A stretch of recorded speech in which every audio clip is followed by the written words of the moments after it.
So I can recall when I first started making videos on YouTube, which was over 10 years ago, this was definitely one of the most hyped fragrances. This one by Prada came out in 2011. This one is called Amber Pour Homme Intense.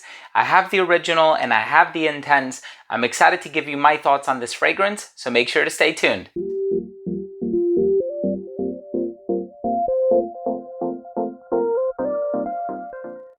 The review, I do want to mention that if you're interested in purchasing this fragrance, you may do so at fragrancebuy.ca. I was looking around and they actually currently have it for a really good price. They're an awesome website. I personally use them and I've been using them for several years now, and I know this fragrance is becoming a little bit harder to find, and so at least we can rest assured knowing that fragrancebuy.ca has it. Now on with the video. Now before I begin today's video and I tell you all about Prada Amber Pour Homme Intense and why this fragrance received so much hype, if I feel like it's still worth the hype, and pretty much everything else about it, I do want to start things off by saying that if you're a fan of fragrance related content, please do consider supporting the channel by subscribing to it. It would mean so much to me. Please hit the bell icon so you can be notified whenever I do upload future videos to the channel, and of course give this video a thumbs up if you took something of value from today's episode.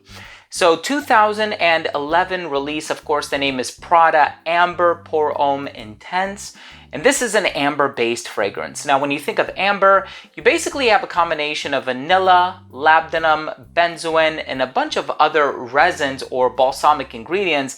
In this fragrance in particular, we actually have a nice dose of myrrh.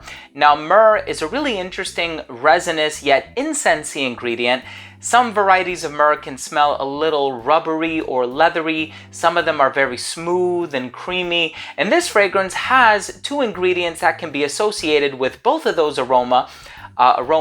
It has leather in here, a leather accord in the base. It also has saffron, which gives off a bit of a leathery vibe.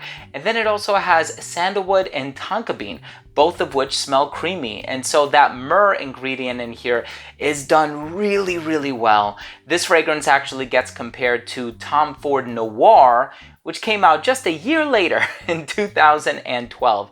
So I'm sure Tom Ford was smelling around and they smelled some inspiration. They said, well, we need our version of this. This actually does smell rather similar to Tom Ford Noir. In any case, I'm excited to talk to you about the smell.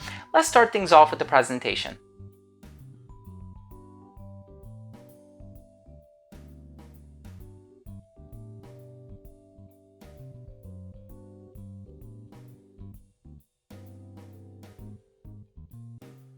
So right off the bat, what you're going to smell from this fragrance is a healthy dose of myrrh.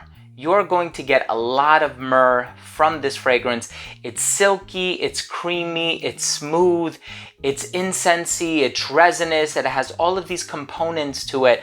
And of course, you have a lot of other resins in here too. So it's not just that myrrh incense that is giving off that vibe. You also have vanilla, which adds a little bit to the sweetness along with tonka bean.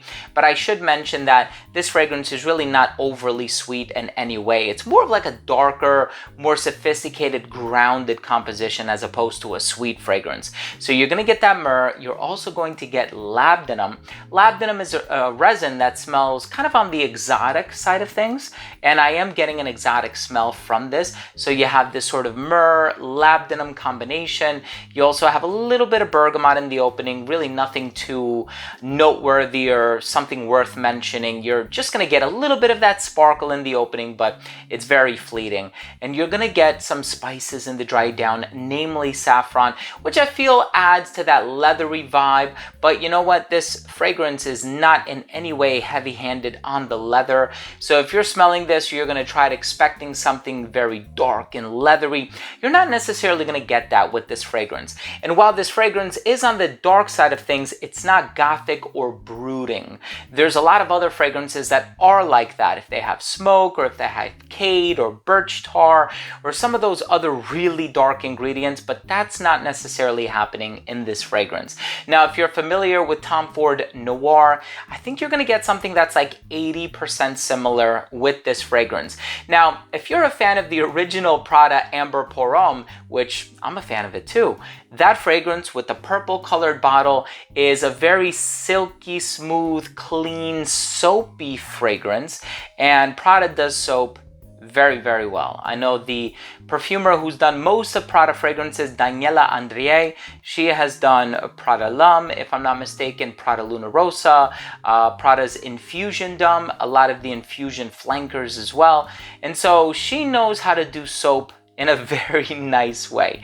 And here we're gonna get something that is kind of a deviation from that. This one is not soapy or clean in any way. It's actually on the darker side of things. So if you're the type of person, you want something that makes more of a statement, doesn't smell like you just got out of the shower, but something that smells kind of dark, you're not worried about wearing one of these compliment beasts or, these fragrances that work well in a clubbing environment. A lot of the modern day designer fragrances marketed for men can be a little bit on the sweet side of things, especially when you're thinking about the many, many fragrances released by Paco Rabanne, whether it be, I almost called it robot, whether it be Phantom or Invictus or 1 Million or any of the associated flankers.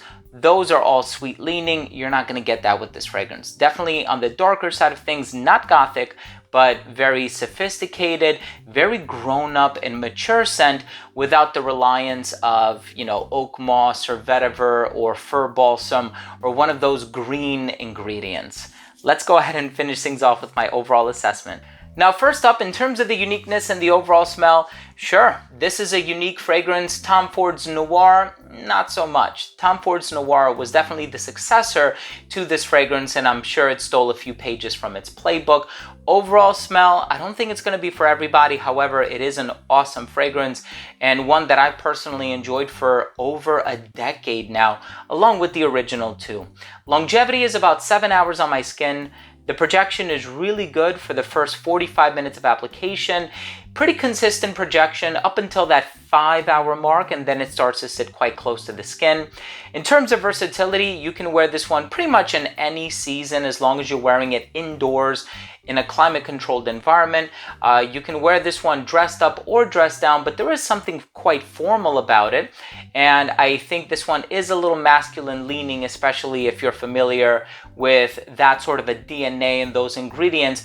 And the aroma that the combination of these ingredients produces, definitely something that I've, at least on a subconscious level, associated with a men's fragrance. So that's it for the versatility. The presentation on this one, I think it's really cool.